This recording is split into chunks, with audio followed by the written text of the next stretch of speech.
A recent survey found that 74% of adults over the last year have felt so stressed that they are unable to cope. What are we to do with our increasingly stressful lifestyles in a stressful society at a time that seems to be creating stress? Stress is a relatively modern term. Words that I believe to be synonymous with it are fear, anxiety, anger, a sort of fraught state of tension. I've felt stressed, like I'd be in that. If someone said to me, have you over the last year felt so stressed that felt that you'd be unable to cope? I'd have to say, yeah, I have done. I'm very lucky because I have a mechanical structure around me, not like a literal robot. I mean, I attend support groups, I have mentors and mentees, I work a program, I have prayer and meditation, and still the demands of the external world are so taxing that at points I feel like I need to do something desperate to deal with it. 32% of adults said that they have felt suicidal as a result of their stressful feelings. It's been a little while now since I thought, oh, I'm out.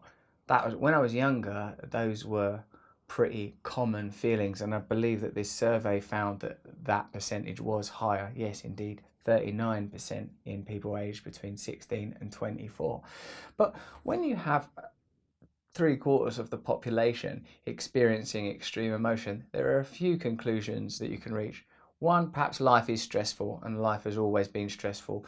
Perhaps in the apparently idyllic times where we lived in tribes and our life was connected to the real purpose of survival, hunting, gathering, forming necessary bonds and alliances in your group. Perhaps then still people were stressed because, weather, death, hunting, gathering, those things would bring about stress.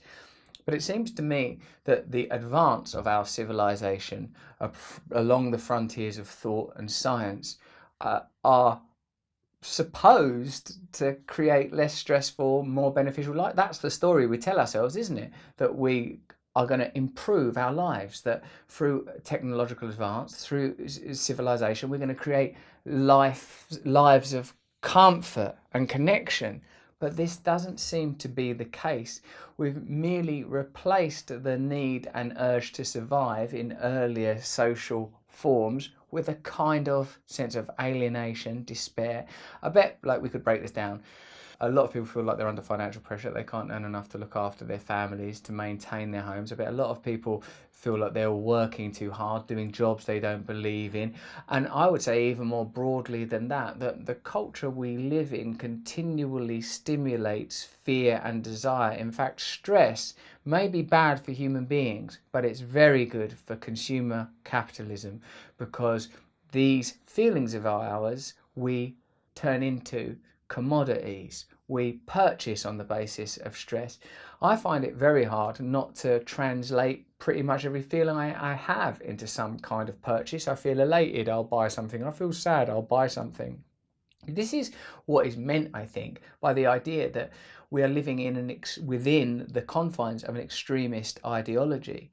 Once there is data to suggest that the overwhelming majority of people are stressed or unhappy or afraid, call it what you will, then I think that it's time to start a conversation not based on how we should change our lives as individuals, although to a degree what we're talking about now is what we can do as individuals, and just to show that I'm not all just lamenting and complaining. Belong to groups that have a shared purpose. In my case, it's around addiction. Help other people, have spiritual practices. All of these things are proven to alleviate stress, and by proven I mean they've alleviated my stress. That's the solution, or an aspect of the solution. But the very fact that this is such an immersive and near total experience is an indication that there is something fundamentally wrong, and that it can't be addressed without fundamental structural changes to the type of systems that we live within. But there is, of course, resistance to changing those systems, because of that 25% of people that are not stressed, there'll be a significant number that are benefiting from things staying the way that they are. Not that I'm suggesting this is purely financial, hierarchical or class-based, because I know a lot of people that are well off. Like, I'm not poor and I still feel stressed. I'm not suggesting that money is the answer. I'm suggesting that living within a system of values that can't touch you spiritually and emotionally, that don't have concern for basic things, compassion, kindness, connection, togetherness, unity, shared purpose, unless there are real ways of experiencing and embodying those ideas, then you will see the rise of identity politics, the rise of nationalism, people connecting to external modes and aspects of their own nature